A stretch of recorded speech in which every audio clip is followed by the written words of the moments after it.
You know, people who are looking to move forward often start off by setting goals, either by themselves or with the aid of a coach. Now, this act in itself focuses the mind and moves us automatically towards our desired outcomes. Some of my clients have reported that simply writing a list of goals and putting that list in a drawer has resulted in the achievement of many of these goals within a few months, seemingly without them being aware of doing anything. Now, whilst this is a wonderful example of how our mind can make life easy for us, it's the exception rather than the rule. In most cases, people set out with determination, but never get near the goals they've set. And this can result not only in disappointment, but in guilt, depression, stress, and so forth. Now, when working with companies, they often refer to a team when they're actually describing a group. Simply calling a group a team does not necessarily make that so.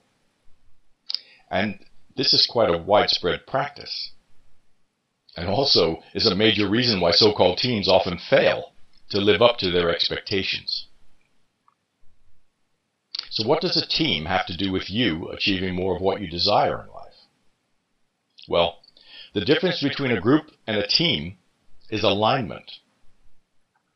And the reason most people fail to achieve their desired outcomes, whether these are specific written goals or general desires, is a lack of alignment. And lack of alignment is also the cause of anxiety, stress, depression, anger, and general dissatisfaction. So what is alignment, and what does it mean to be aligned? Well, what tends to happen, and many coaches are guilty of this, is that we set goals without considering or even being aware of our values. When we set goals without aligning them with our values, we find that all too often we're setting other people's goals. We set goals we think we should set. Now, if goals are the what, values are the why. And it's said that when the why gets stronger, the how gets easier. You see, it's all down to our values. Values are our beliefs, the rules we live by, the things that are important to us. Values are the things that gets us out of bed in the morning. Our values determine our behavior and are reflected in the work that we do, the type of dwelling we live in, the friends we choose, our attitude, our opinions. Values are emotional, and they reside within our subconscious mind. So, if what we set out to do is not in alignment with our values, our subconscious mind doesn't provide the energy to achieve them. And this situation might be familiar to you. So if we start with, say, your career, what is really important to you about the work that you do? Take a moment. Jot down some of the things that come to your mind. Take your time. What do you really enjoy about what you do? Perhaps you're in a career you don't enjoy. In that case, if you were doing your ideal job, what qualities would it have? You see, these are the values. And you might let this process run for a day or two. Just let your mind play with possibilities. You might come up with things like fun, growth, passion, greed, enthusiasm, helping others, travel, commitment, power,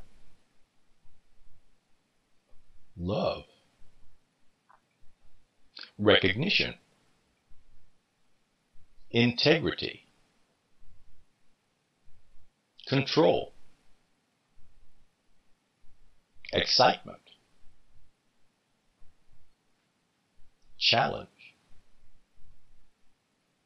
security, contribution, creativity, abundance, proactivity, win-win, competence, flexibility, attainment, wonder, money, respect, giving something back.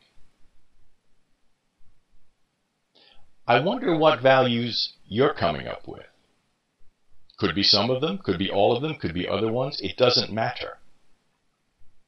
You see, the trick here is to let your mind run with this.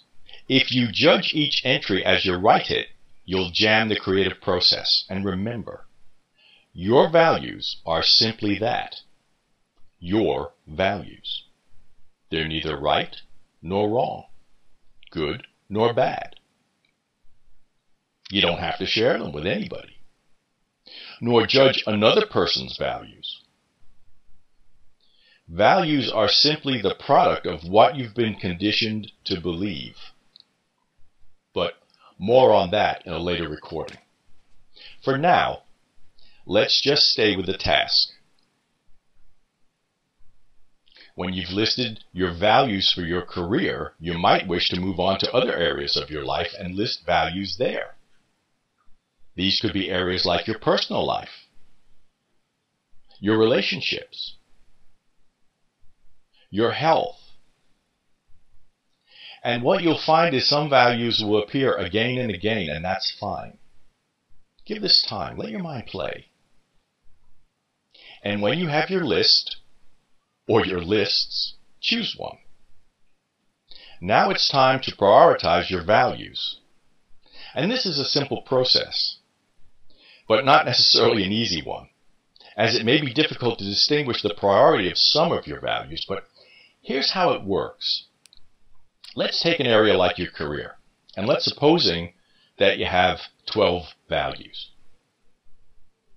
If you had to let one of them go, which one would that be? That then becomes number 12. Now you have the 11. If you had to let one of these go, which one would that be? That's number 11. And so forth. Until you get to your top 2, 3, 4 values maybe. These are your core values in that particular area of your life. These are the things that get you out of bed in the morning. These are the things that drive you, whether you know it or not. Now here's the question. When you've prioritized your values in any area of your life, be it career, personal, relationships, or health, how many of your goals in those areas align with your top values? Because if they don't, you're going to struggle to achieve those goals. That's the fact. And the other thing about knowing what your values are in any given area of your life means you make better decisions. In fact, your mind automatically knows then which way to go, because it knows what's really important to you. And here's the deal. If they're important to you, they're important. It doesn't matter what anybody else thinks of them. If they're your values, they're important to you. That's the deal. So I hope that this little exercise helps you not only to understand more about what drives you, but to set much more meaningful goals, enabling you to achieve more of your potential without struggling, because we're not designed to struggle. Once we set goals that are in alignment with our values, our mind provides the energy to achieve those goals. That's the way it works. It's actually quite a simple process, and I've enjoyed working through it with you. Thank you for listening.